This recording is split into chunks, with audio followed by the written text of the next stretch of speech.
anyị na-akwado prayer summit nnukwu ọgbakọ ekpere nke ndị na-achịkọba ya bụ Diocese mba mmiri. ọ ga-ebido on Thursday 25th of January to 28th of January 2024. Isiokwu anyị na-asị total dominion. And ebe a ga-anọ mie bụ na St. John's Mgbeze Anam. ebe a ka ị ga-abịa nwere onwe. Ọ ya bụ a great moment in God's presence. Maka na ọtụtụ ihe ịrịba ama dị iche iche ka onye nwe anyị ga-eji wezụta anyị n'ime mmemme a. Nke si na ntọala, nke si n'ibe mmadụ metalụ. anyị na-ejekwa onye na-ekwe nkwa na-eme ya. Chineke akwadogo ọnọdụ, Chineke akwadogo ịgọzi ndị nke ya.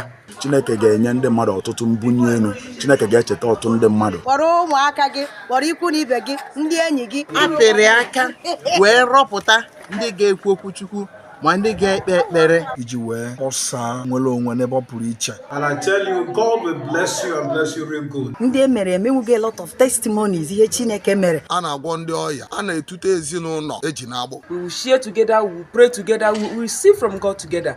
Nke nnukwu nna anyị ukwu bụ bishọp anyị bụ the Right Reverend Dr.